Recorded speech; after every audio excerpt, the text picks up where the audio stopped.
The afternoon sun cast long shadows across the Coringal Valley as Staff Sergeant Emma Hayes adjusted her M24 sniper rifle. 6 months into her deployment with the 75th Ranger Regiment, Hayes had earned respect among her peers, but her new commanding officer remained unconvinced. Colonel James Mattis scanned the latest intelligence report and dismissed her concerns with a wave. "Intelligence confirms the valley is secure, Sergeant. Your observations are noted but unnecessary." His tone left no room for argument. "Captain McRaven's convoy moves at 0600 tomorrow." Hayes nodded respectfully but couldn't shake the feeling of wrongness. For 3 days, she'd noticed subtle changes in local patterns. Fewer children playing, unusual movement at night, abandoned checkpoints. That night, she approached Captain William McRaven directly. "Sir, something's off. I've been watching Sector 4. Movement patterns changed significantly." McRaven sighed. "Hayes, I appreciate your thoroughness, but Colonel Mattis has been clear. The intelligence has been triple verified. 22 men are counting on this supply run. Yes, sir." Hayes returned to her quarters, but at 0400, she was at her sniper position a mile above the planned route, officially part of Overwatch, unofficially defying expectations. The convoy rolled out under a pink dawn sky. Hayes tracked them through her scope, scanning ridge lines and abandoned structures. The first hour passed uneventfully. Then a flash of metal caught her eye, sunlight reflecting off a weapon barrel in a supposedly abandoned shepherd's hut. "Overwatch to convoy. Possible hostile 2 o'clock. Stone structure," Hayes radioed. "Acknowledged, but continue monitoring. We're not engaging without confirmation," came the reply.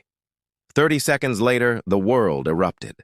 The lead Humvee disappeared in a cloud of dust and debris as an IED tore through the road. Gunfire erupted from multiple positions. "The convoy was surrounded, taking heavy fire! Ambush! Multiple directions!" McRaven's voice crackled through the radio before communications went silent.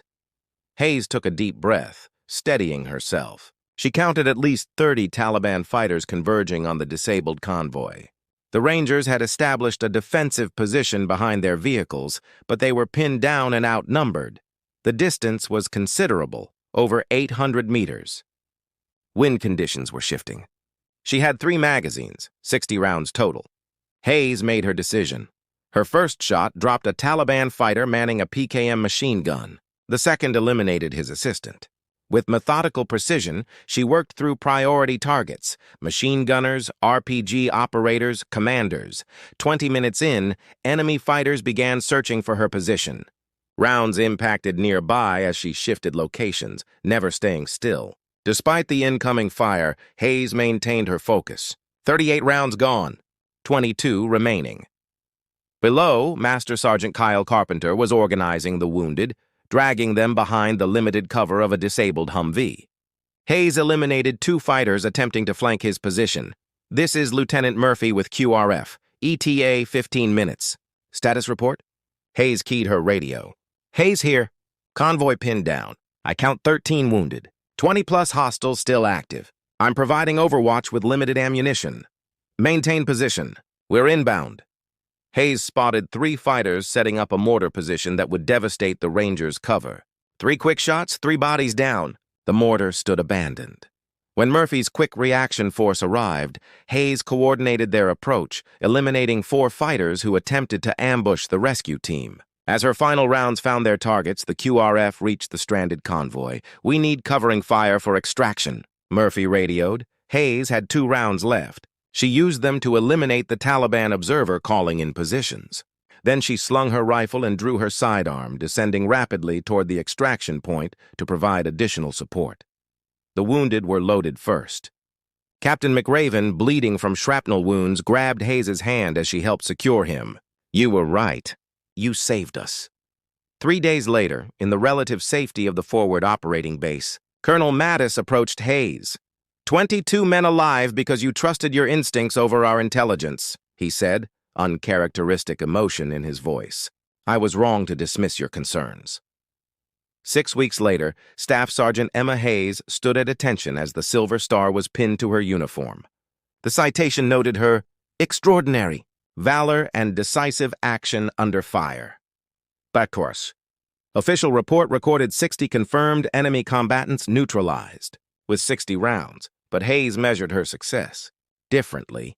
In the 22 men who returned home to their families, in intelligence protocols rewritten to incorporate field observations, and in the newfound respect that meant her voice would never be dismissed again.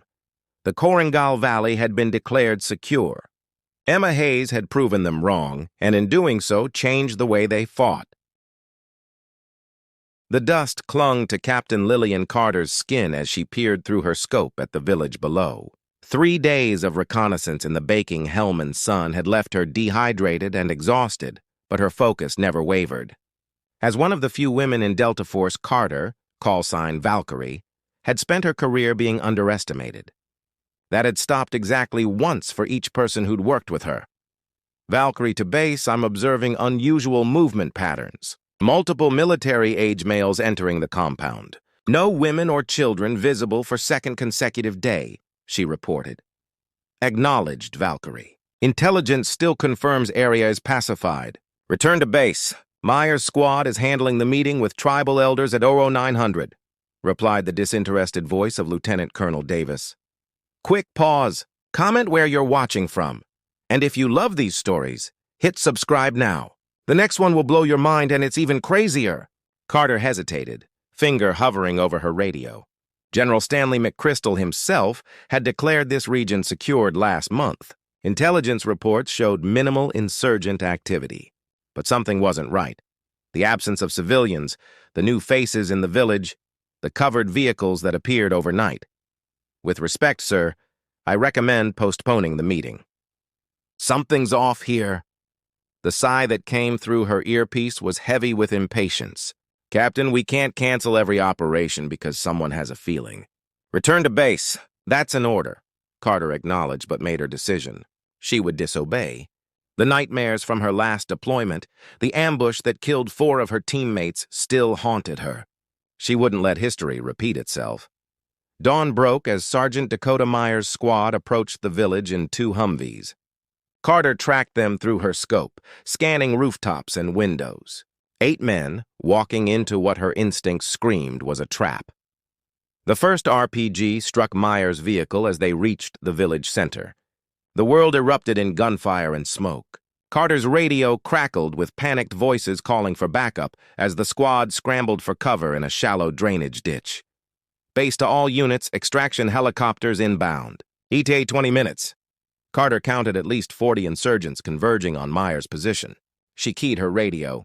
Meyer, be advised, you have hostiles on the rooftops, northwest and southeast corners. Valkyrie? Thought you were recalled. Myers' voice was strained over gunfire. Change of plans. I've got eyes on you. Carter steadied her breathing and took her first shot. An insurgent with an RPG launcher dropped. The extraction helicopters reported heavy ground fire and were forced to turn back. Carter was now the only hope for Myers' trapped squad. Meyer, you've got wounded? 3 critical. We're pinned down. Carter methodically eliminated threats, prioritizing those targeting the wounded. Her Mk-12 rifle cracked with precision as she worked through her ammunition. 30 rounds gone, 25 left. The insurgents began searching for her position. 2 fighters flanked toward Myers' position. 2 shots, 2 kills. Carter relocated, crawling through rocks as bullets pinged around her former hide. I'm down to my last mag, she radioed. Meyer, I'm going to create a diversion. When I do, move your wounded to the eastern compound. That's suicide, Valkyrie. Just be ready. Carter expended her remaining rifle ammunition, taking out key enemy positions, then drew her sidearm and descended toward the village at a full sprint. She tossed a smoke grenade, then flanked through an alley, engaging 3 insurgents at close range. The sudden assault from an unexpected direction created enough confusion for Meyer to move his wounded. Carter met them at the compound, blood streaming from a graze on her arm. Barricade the door. I've called in our position. For 2 hours, they held the compound against repeated attacks. Carter moved constantly, appearing at different windows, making their small force seem larger. When her pistol ran dry, she used weapons taken from the fallen insurgents. The rescue finally came at dusk, a rapid assault force including Staff Sergeant Leroy Petrie. who would later credit Carter with saving 22 lives, including his own. In the aftermath, Carter faced a disciplinary hearing for disobeying orders. General McChrystal himself reviewed the case. "By all rights, I should bust you down to private," he told her. "But 22 men are alive because you trusted your instincts over our intelligence." Instead of punishment, Captain Lillian Carter received the Distinguished Service Cross. More importantly, her actions triggered a review of intelligence verification protocols. The medal citation mentioned 60 enemy combatants engaged. It didn't mention her nightmares stopped. Sometimes courage isn't rushing into danger, it's standing your ground when everyone tells you you're wrong.